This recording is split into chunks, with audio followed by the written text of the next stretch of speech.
This story is 2,500 years old.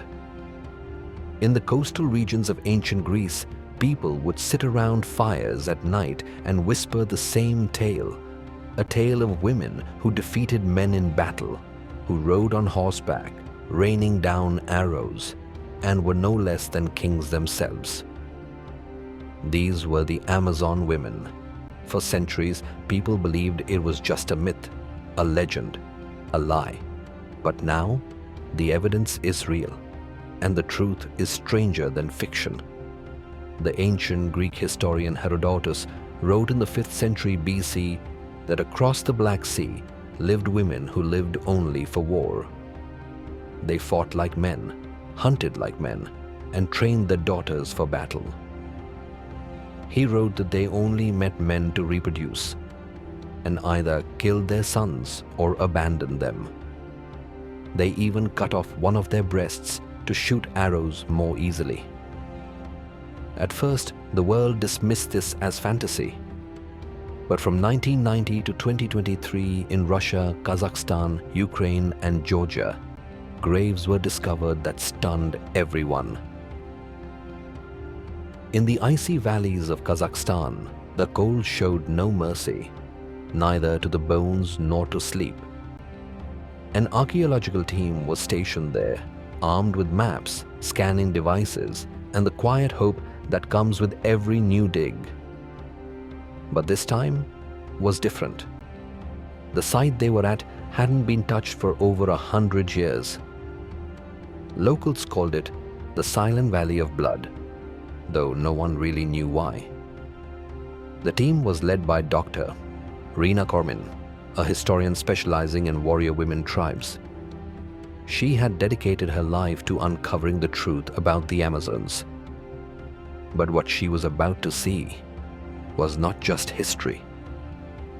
The next day, as the team began digging, a strange metallic echo came from beneath the ground, as if something had been waiting, untouched, for centuries.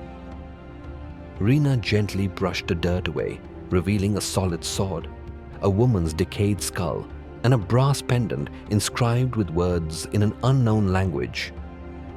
As Rina held the sword in her hands, a sudden cold wind struck her body, as if someone had just taken a deep, angry breath. That night, there was a strange unease in the camp. Rina dreamed of a woman with blood-red eyes, standing alone in the mountains, staring directly at her. She said nothing, just raised her hand to show that same pendant Rina had found earlier. The next morning, one of the team members, Vlad, was found dead in his tent. A clean sword slashed across his chest. The tent was closed from the inside. No footprints in the snow, no signs of entry. The entire camp was shaken. Rina suspected the pendant held something powerful. She examined it closely, and the ancient words began to glow on their own. Then, a whisper in her ear. "We are not finished. We have awakened inside you." That night, Rina had the same dream. But now, the red-eyed woman was closer. She pressed her sword against Rina's chest and whispered, "You disturbed our sleep. Now you are one of us." The following day, 2 more team members were found dead, one burned inside his tent and the other hanging upside down from a tree. Each death caused by weapons from another era.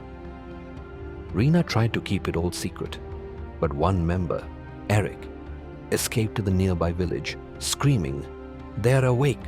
They're alive!" The villagers locked their doors in fear. An old woman came forward and said, "The land you've dug into, those were not graves. They were vows, vows taken by warrior women to avenge their enemies even after death." For the first time, Rina felt fear, a fear no archaeologist is trained to understand. That night, she picked up the sword again and placed the pendant around her neck. Suddenly, a jolt ran through her body. Her breath quickened and she blacked out. When she woke up, She wasn't in her tent. She was on a battlefield, surrounded by hundreds of women, bloodied, bruised, holding spears, but with fire in their eyes. One of them stepped forward and said, "You are our new commander. The revenge sworn in our blood is now your duty." The next morning, no one from the archaeological team was alive. Rina's tent was found burned to ashes. At the center of it all, the glowing sword and pendant. After the incident, the area was permanently sealed off. No one is allowed near. Anyone who tries never returns. A year later, a new research team sent a drone over the site. For a brief moment, the camera captured something. A woman, alone in the snow, sword in hand, with glowing red eyes. It was Rina. She is no longer alive, but she is not gone either.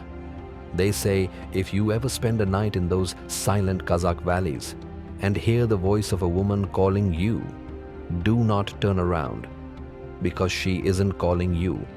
She's already chosen you.